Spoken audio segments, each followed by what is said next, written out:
sa lahat ng mga kaibigan kong laging nakasuporta sa akin. Kumusta na kayo? Samahan nyo na naman ako today na magluto ng isang klase ng ulam mga lods. Pero bago tayo mag-umpisa, huwag sanang kalimutan i-like at i-share ang videos ko. At sa mga hindi pa nakaka-subscribe, pakisubscribe na din ang YouTube channel ko para lagi kayong updated sa mga videos na ina-upload ko. Ako nga palang madiskarte niyong kapatid sa kitchen, July Mariano, and welcome again sa YouTube channel ko, FW Diskarte Cooking Ideas. Tara mga lodi, samahan niyo akong mag-prepare at magluto na tayo ng isang simpleng ulam with a twist! Tara! At yan ang simpleng lulutuin natin mga lods. Ayan, lagyan natin ng twist ang lulutuin natin. Wala akong yellow onion kaya gagamit ako ng regular onion. Maglalagay ako ng cabbage instead of pechay. Maglalagay din ako ng mais instead of banana kasi wala akong saging mga lods. At maglalagay din ako ng beans at patatas. Ayan yung pork belly natin at naglagay din ako ng konting pork knuckle mga lods kasi gusto ko yan sa nilaga at masarap yan mga lodi. At maglalagay tayo ng black pepper, asin o kaya yung fish sauce na pampalasa natin mga lods. Ayan, napakasimple lang para sa maulan na Hong Kong mga lods. Ayan, sarap!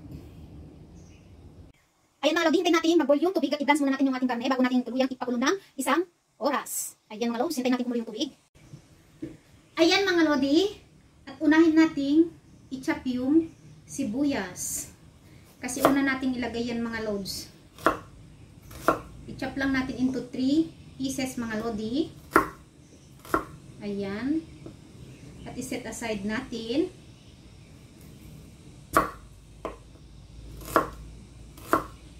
Ayan mga lods. Then, iset aside natin mga lodi. Kasi malalaki lang yung hiwa natin sa iba nito. Ayan mga lods. Nilagay ko sa gilid. Next is yung ating cabbage. Ayan mga lods. Itat lang natin into 4 pieces mga lodi. Sarap nito. Mas gusto ko nilalagay sa nilaga ang cabbage mga lods kaysa sa pechay. Kasi matamis-tamis ito mga lodi. Ayan. Alisin lang natin yung mga lods.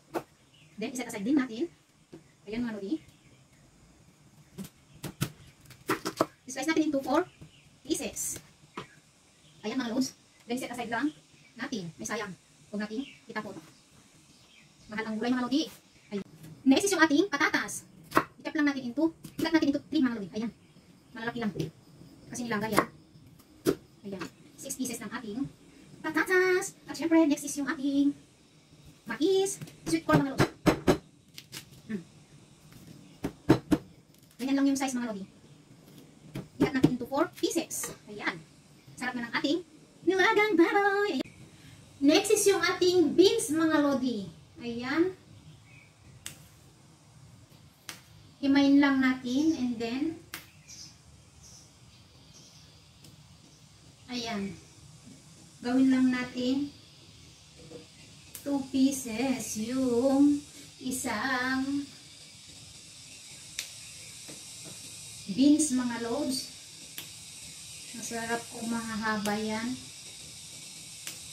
As pag kumain ka ng ganito mga lodi, may fish sauce ka o kaya bagoong. Sarap mga loads.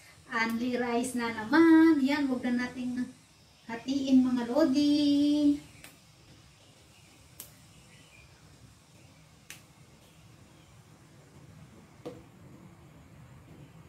Ganito lang mga lods ako magluto kung wala yung ibang ingredients at kung ano yung nandyan na ingredients mga lodi, yun ang mga nilalagay ko.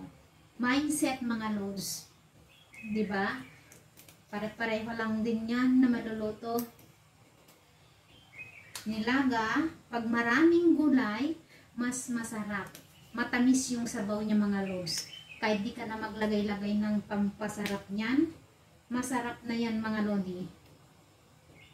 Nasa sayo na magtimpla mga lods.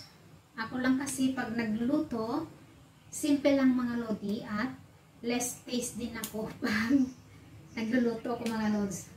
Kaya yung kakain, maglareklamo na less taste mga lodi. Kasi gusto ko ng healthy. Hindi tayo bumabata mga loads. Dapat tingnan natin yung kinakain natin. Dapat healthy lagi yan mga lodi. Less taste, less sodium, less lahat mga loads.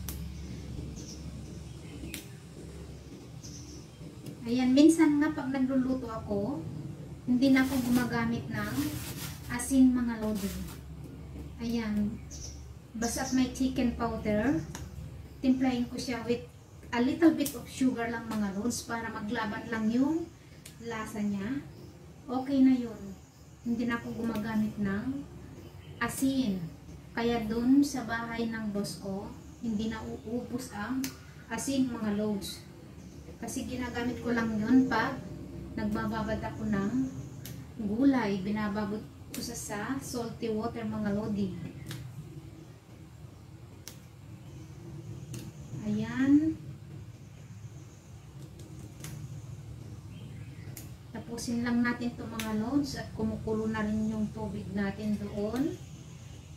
At ilagay na natin yung karne. I-blanch muna natin yung karne mga loads para matanggal yung scum ng karne bago natin siya i-boil ng 1 oras. O depende sa kung lalambot na yung karne mga lodi. Ayan. 45 minutes to 1 hour, mga malambot na siguro yan. Ayan mga loads, yung ating para sa nilaga na i-prepare ko na lahat. Ayan. At ready na tayong magluto. Ayan mga lodi, samahan nyo ako. Ayan mga lodi, kumukulo na yung ating tubig. At i-blanch na natin yung ating karne mga lods. Ayan.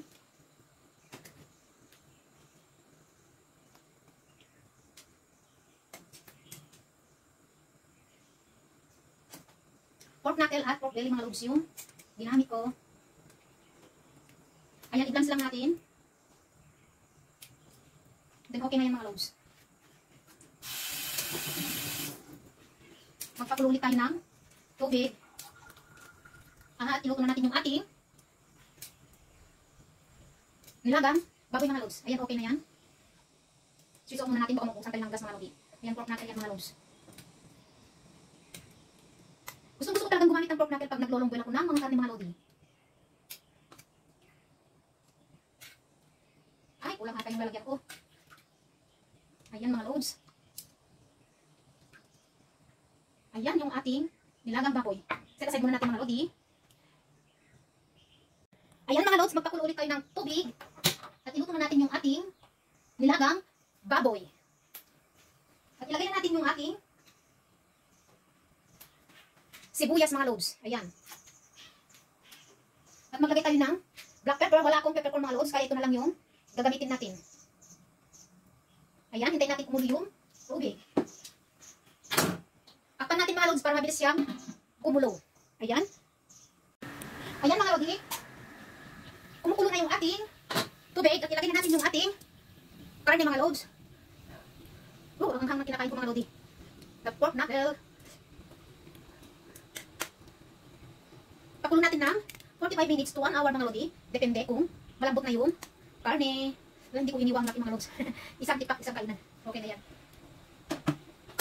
Konting boiling mga loads. Ayan, takpan ko muna. Yan mga lodi, check natin yung ating niluluto. Ang bango mga loads.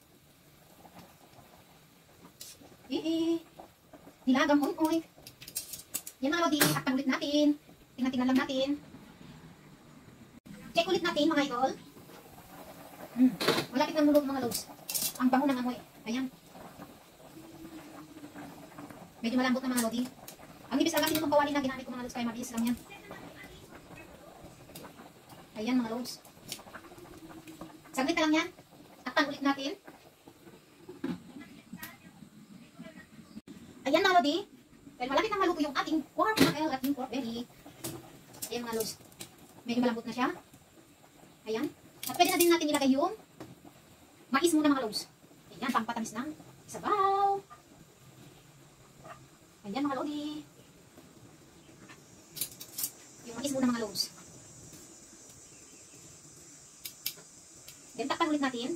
Kapag kumulo yan, ilagay natin yung patatas. Yan mga idol. Malambot na yung ating, ang bango ng mais mga loads. Ayan, malambot na rin yung ating, niluluto na ako. Ayan, lumalsak yung tubig. At pwede din natin ilagay yung patatas mga loads. Kumauna ng luto. Yung patatas natin. Ang sarap ng nilagang baboy mga loads. Ayan. Hintayin natin maluto ng konti at ilagay natin yung beans at yung repolyo. Then timplahan na din natin. Ayan mga loads, ipakulo pa natin. Yan mga loads. Half-cook na yung ating patatas. Ilagay na natin yung last batch ng ating gulay. Ang beans at ang repolyo. Saglit lang yan mga loads. And then timplahan na natin. Ang sarap ng ating nilagang baboy. Ayan mga loads. Mindset mga loads. Ang sarap ng mga gulay na nilagay ko. Lagay lang natin sa gilid mga loads. Ayan. Ihakok lang natin yung last na gulay na nilagay natin mga loads. Para mamaya masarap. Balik rin natin mga loads. Para maluto mabuti yung ating cabbage. Mas masarap ang cabbage na ilagay sa nilagang kaysa sa pechay mga loads. Kahit itry nyo, ang sarap niyan. Ayan. Takpan muna natin. And then pag kumulo na kumulo yan, tikman naman natin mga loads. Ayan mga loads. Kung kulo na yung ating niluto at pwede na natin siyang timplahan mga loads. Ayan, hapok lang yung gulay. Hapok lang natin mga loads yung gulay. Mas masarap ay sa lutong-luto. Ayan, gitna natin yung cabbage. Ayan mga loads. Para maluto pa siya ng konti. Pwede natin siyang timplahan mga loads ng pisos mga loads. Ayan po, konti na yung pisos natin. Ilagay na natin lahat mga loads.